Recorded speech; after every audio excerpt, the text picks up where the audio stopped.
So we have created a new folder to store our project code, and I have opened that folder inside VS Code, Visual Studio Code, for just demonstrating.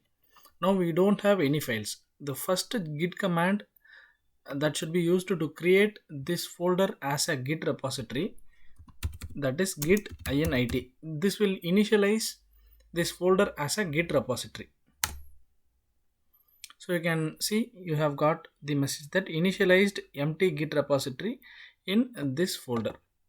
And once it is created, inside that folder you should be having a folder called .git, which is a hidden folder. If you just go to here and click on uncheck the hidden item, it will not be visible.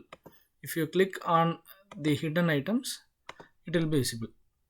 This confirms that this folder has been initialized as a git repository. Now we will be able to add our codes and commit all the things.